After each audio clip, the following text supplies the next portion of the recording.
السلام علیکم. اذان دے دیں. اللہ اکبر اللہ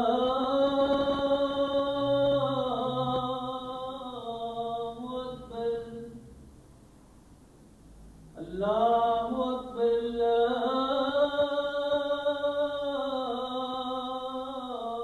اکبر اشہد ان لا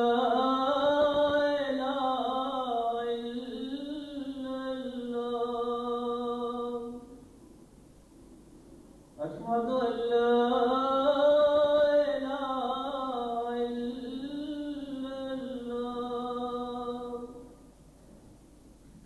أشهد أن محمدا رسول الله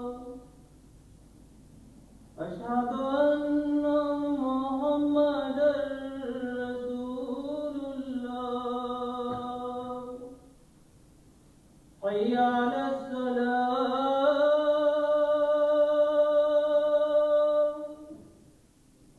حي على الصلاة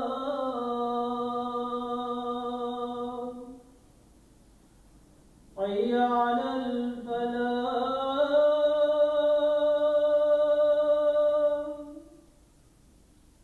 حي على الفلاح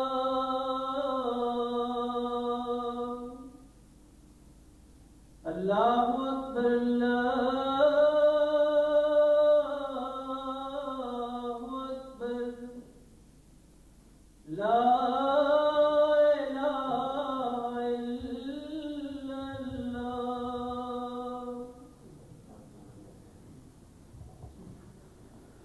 أشهد أن لا إله إلا الله وحده لا شريك له وأشهد أن محمدا عبده ورسوله. أما بعد فأعوذ بالله من الشيطان الرجيم. بسم الله الرحمن الرحيم. الحمد لله رب العالمين الرحمن الرحيم مالك يوم الدين. إياك نعبد وإياك نستعين. اهدنا الصراط المستقيم صراط الذين أنعمت عليهم غير المغضوب عليهم ولا الضالين.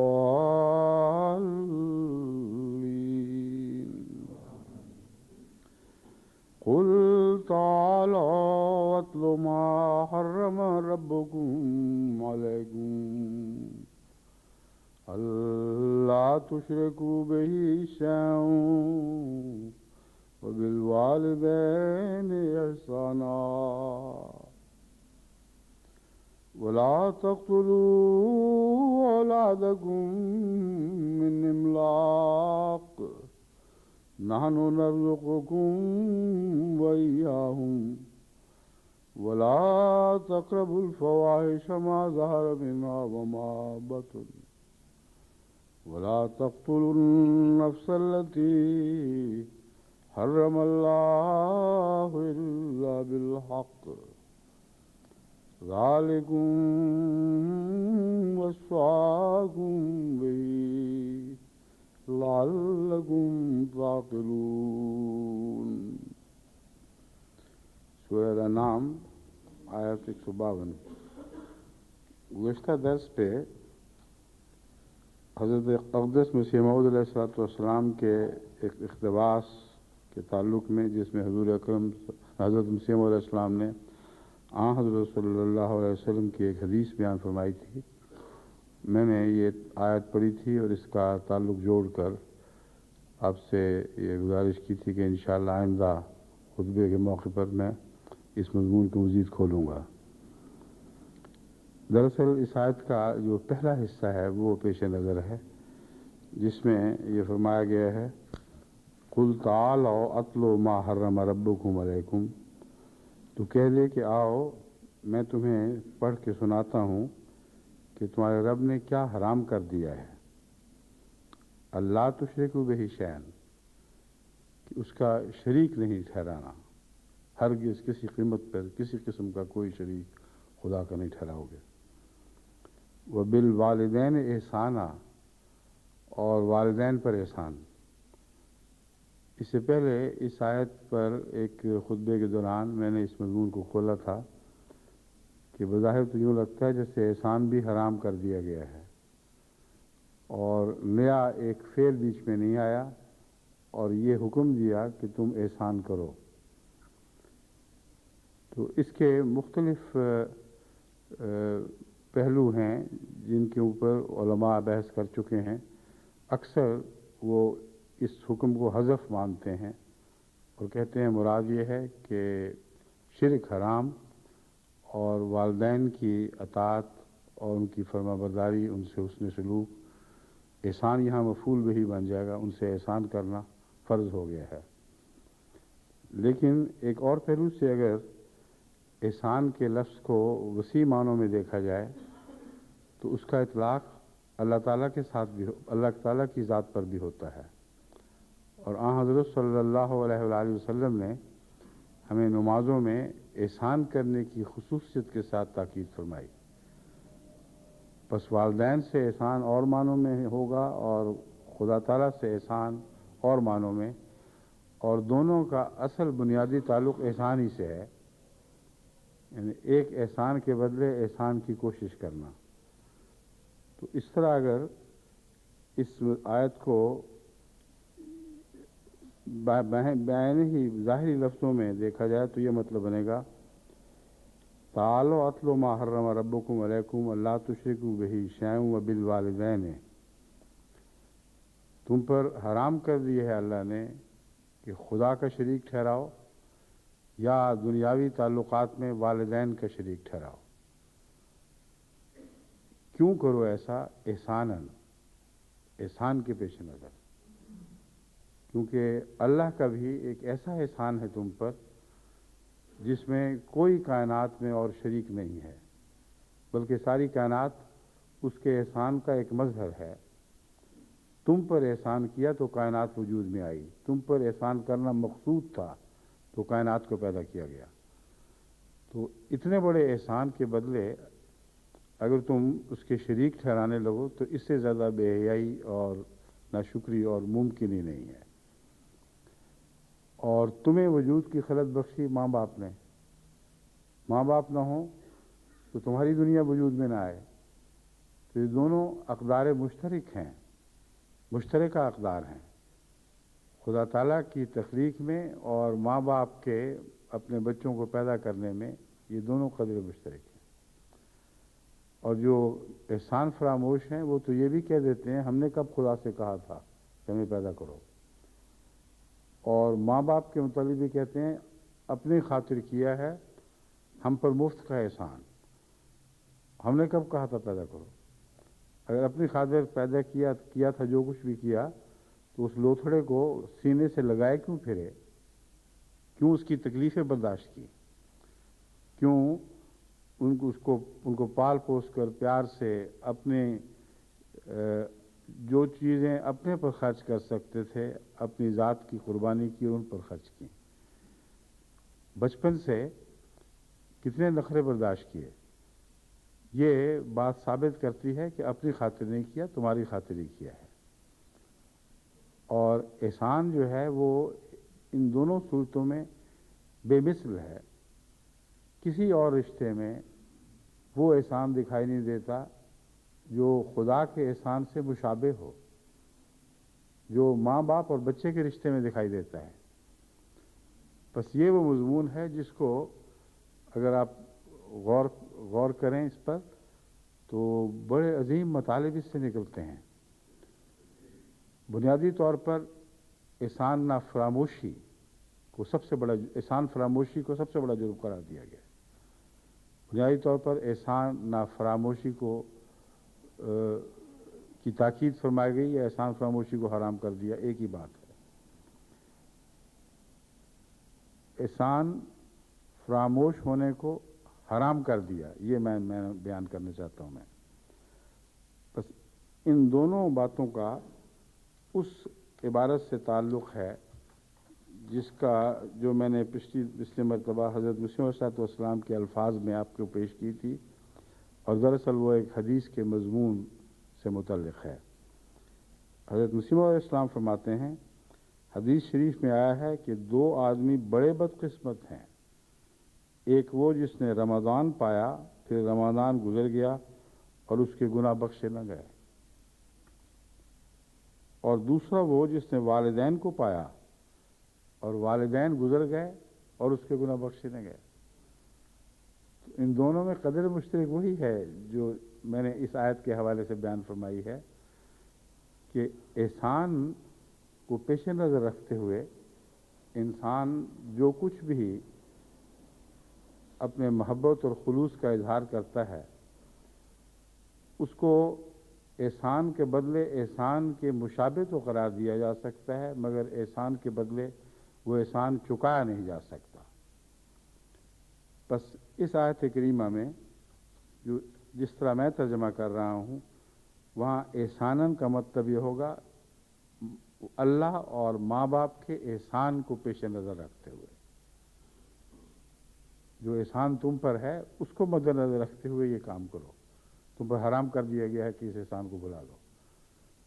اور دوسرا معنی یہ ہوگا کہ تم احسان کا بدلہ احسان سے دو، ماں باپ کے احسان کا بدلہ احسان سے دینا، یہ مضمون تو کسی حد تک سمجھ میں آ جاتا ہے، مگر اللہ کا بدلہ احسان سے کیسے دو، یہ مضمون حضرت اقدس محمد مصطفیٰ صلی اللہ علیہ وآلہ وسلم نے ہمیں سمجھا دیا، اور یوں سمجھایا کہ نماز میں اس طرح نمازیں ادا کرو، اس طرح حضوری اختیار کرو خدا کے سامنے کہ گویا وہ تمہیں سامنے کھڑا ہوا دکھائی دے رہا ہے، اور اگر یہ نہیں کر سکتے تو اتنا ہی خیال رکھو کہ وہ تمہیں دیکھ رہا ہے۔ یہ جو احسان ہے یہ کامل توحید کا مظہر ہے۔ جب دوسرے سب خدا مٹ جاتے ہیں، جب تمام تر توجہ خدا کی طرف ہو جاتی ہے، اس وقت یہ احسان ہوتا ہے، اس کے بغیر ہو نہیں سکتا۔ تو مضمون وہی توحید ہی کا مضمون ہے۔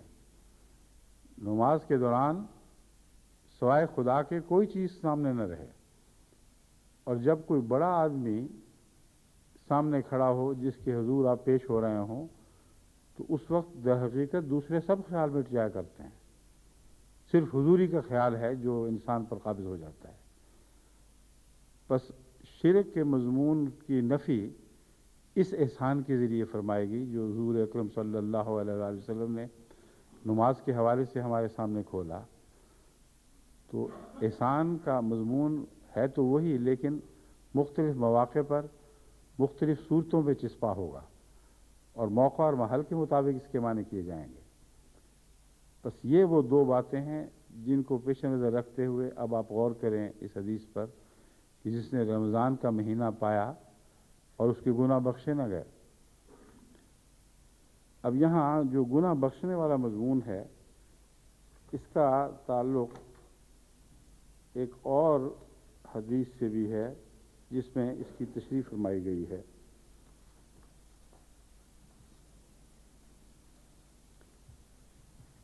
کہ رمضان کا مہینہ جب گزرتا ہے تو کیا ہونا چاہیے۔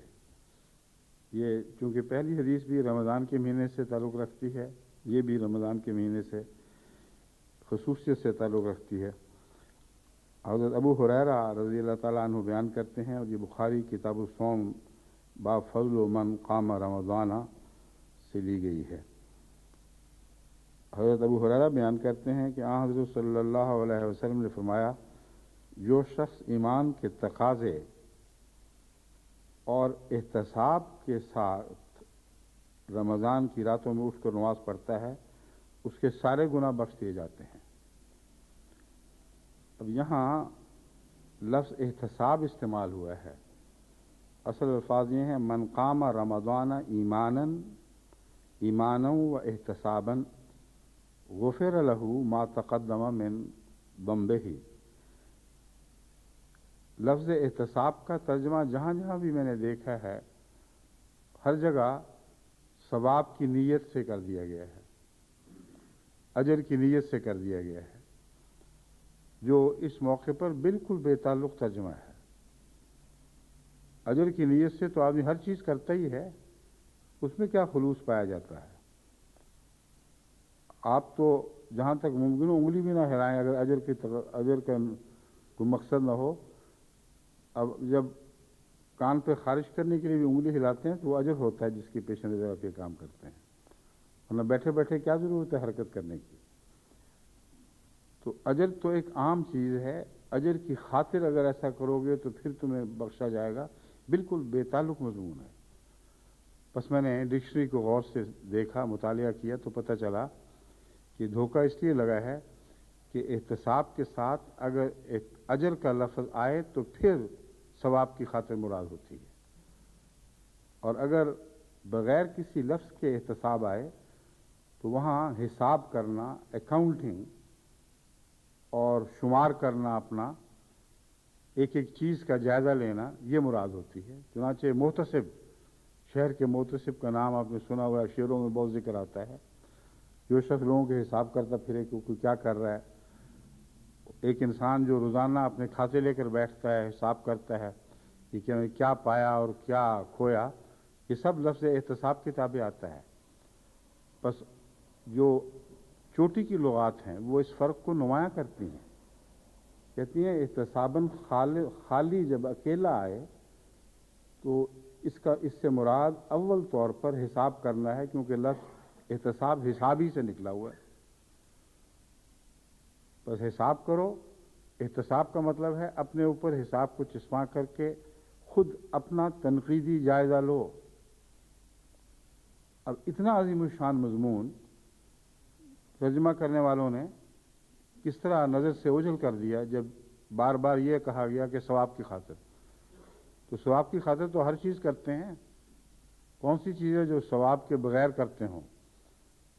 تو مراد ہے احتساب کی خاطر۔ جب اپنے نفس کا احتساب کرو گے کہ تم کس حالت میں ہو، کیا روزانہ کیا تمہارا مشغلہ ہے، کیا کیا کام جو برے کام تھے تم نے اب رمضان میں چھوڑنے شروع کر دیے ہیں، کیا کیا کام جو اچھے کام تھے ان کو پہلے سے زیادہ حسین کر کے تم نے ان پر عمل شروع کیا ہے، اس کو احتساب کہتے ہیں۔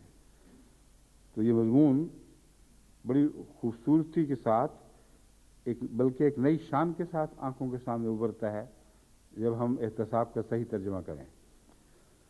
تو مراد یہ ہے کہ جو شخص ایمان کے تقاضے پر پورے کرتا ہوا لفظ بھی بات مبہم کرنے والا ہے، جو اللہ پر ایمان کی خاطر ایسا کرتا ہے۔ اب یہ جو پہلا لفظ ہے یہی آنکھیں کھولنے کے لیے بہت کافی ہے۔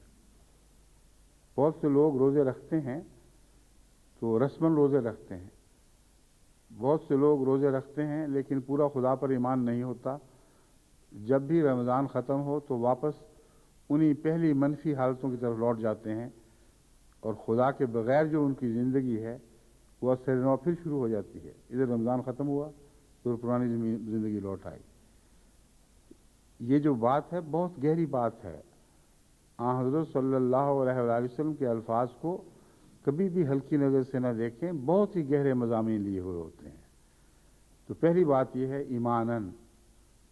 اب ماں باپ کا ذکر میں سر دست چھوڑ رہا ہوں، رمضان کی طرف آ رہا ہوں، یعنی پہلا جز جو ہے جس میں اگر آپ کے گناہ بخشے نہ جائیں تو گویا رمضان عمر ضائع ہو گئی۔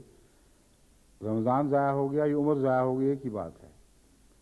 ماں باپ گزر جائیں اور گناہ بخشے نہ جائیں تو وقت ضائع ہو گیا، یہ عمر ضائع ہو گئی، دونوں ایک ہی باتیں ہیں۔ ماں باپ کے تعلق میں کیا کیا کرنا چاہیے یہ ایک الگ تفصیلی مضمون ہے۔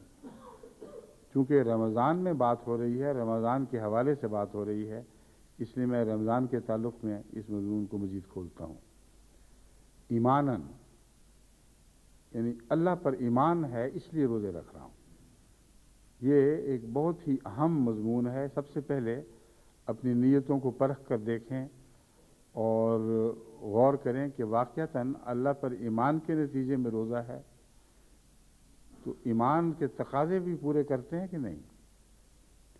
وہ ایمان جو فرضی ہو، جس میں تقاضے پورے نہ کیے جائیں، اس ایمان کا فائدہ کیا؟ اور ایمان کے تقاضے پورے کرنے کے لیے احتساب ضروری ہے۔ اسی لیے ایماناً و احتساباً کہ دو لفظوں کو اکٹھا جوڑ دیا گیا ہے اور مضمون کو مکمل کیا گیا ہے۔ اور یہی بات ہے جس کی طرف میں نے آپ کو پچھلی دفعہ بھی توجہ دلائی تھی، مگر اب میں شرک کے حوالے سے اس مضمون کو آگے بڑھانا چاہتا ہوں۔ احتساب یہ کریں کہ کوئی بھی شرک کا پہلو آپ کی اس نیکی میں باقی نہ رہے، اور شرک کے تو پہلو آئے دن داخل ہوتے ہی رہتے ہیں، اور آدمی سوچتا بھی نہیں کہ یہ چھوٹی سی بات ہے، لیکن اس میں ایک شرک کا پہلو تھا۔ جو شخص اللہ کی خاطر روزے رکھتا ہے اور روزانہ یہ حساب کرتا ہے کہ میرا وزن کتنا کم ہوا ہے اور کچھ چربی گھٹی کہ نہیں گھٹی، وہ روزے کے اندر اپنے وزن کے گرانے کی ملونی کو بھی داخل کر لیتا ہے، اور بظاہر بطور گناہ اس کو احساس بھی نہیں ہوتا، اور اگر سرسری اجازت لیں تو گناہ ہے بھی نہیں، ایک زائد فائدے کی طرف توجہ ہو جاتی ہے۔ مگر اگر رمضان خالصتاً نہیں تو بہت حد تک اس نیت سے منایا جائے کہ انسان اس موقع پر فائدہ اٹھائے جب سب فاقے کر رہے ہیں، اس لیے فاقہ کرنا آسان ہو جائے گا، اور ان فاقوں کے دوران اپنی ویسٹ لائن کم کی جائے اور وزن گرایا جائے، تو کون کہہ سکتا ہے یہ گناہ ہے؟ گناہ تو نہیں ہے، لیکن رمضان کو ایماناً نہیں کہہ سکتے۔ اس رمضان کا ایک جسمانی فائدے سے تعلق تو تھا، لیکن آپ کے ایمانی فائدے سے کوئی تعلق نہیں تھا۔ بس رمضان کو ایماناً رکھنے میں ایک تجزیہ یہ ہے کہ شرک کی نفی ہر پہلو سے کی جائے۔ جب آپ خدا کی خاطر کھاتے ہیں اور خدا کی خاطر کھانا چھوڑتے ہیں، یہ ایماناً ہے۔ تو جب آپ کھاتے ہیں تو کیا ہر لمحہ، ہر لقمے پر خدا کی طرف دھیان جاتا ہے؟ انسان کا دل جذبات تشکر سے ممنون ہو جاتا ہے کہ کتنا بڑا احسان ہے کہ اس نے میری بھوک کو مٹایا، میری پیاس کو بجھایا، اور یہ ساری نعمتیں جن کو آئے دن میں استعمال کیا کرتا تھا مگر بیدار مغزی کے ساتھ متوجہ نہیں ہوا کرتا تھا۔ اب رمضان کی نعمت، رمضان کی برکت نے مجھے متوجہ کر دیا، مجھے بیدار کر دیا کہ یہ جو میں آئے دن سمجھتا تھا کہ یہ روزمرہ میرا حق ہے، اب پتہ چلا کہ حق وقت کوئی بھی نہیں، اللہ کی طرف سے عطا ہو تو حق ہے، ورنہ کچھ بھی نہیں۔ اور یہ جو خیال ہے، یہ جیسا کہ میں نے عرض کیا، شرک ہر بدی کی نفی کرنے والی چیز ہے۔ اس کے ساتھ دوسرے خیالات بھی آ جاتے ہیں اور آنے چاہیے، اور یہی احتساب ہے جس کا ایمان کے ساتھ ملا کر ذکر فرمایا گیا ہے۔ ایک تاجر کو اس وقت یہ سوچنا چاہیے کہ مجھے جن کھانوں کو میں جائز سمجھتا ہوں اور جائز تھے بھی، ان کو جب خدا نے کہا رک جاؤ تو ان کے کھانے سے میں رک گیا۔ جس پانی کو میں اپنا زندگی کا بنیادی حق سمجھتا تھا، جب خدا نے فرمایا اس کے پینے سے رک جاؤ، میں رک گیا۔ تو جو پانی میں نے پہلے پیے وہ سب حلال ہو گئے، جو کھانے میں نے پہلے کھائے وہ سب جائز ہو گئے۔ لیکن کیا جس کھانے سے میں روزے کی سحری کا کر رہا ہوں یا افطار کر رہا ہوں، اس میں خدا کی رضا شامل ہے بھی کہ نہیں؟ یہ احتساب کا اگلا قدم ہے۔ کوئی بددیانت تاجر طمانینت قلب کے ساتھ رمضان گزار ہی نہیں سکتا اگر روزانہ صبح شام صرف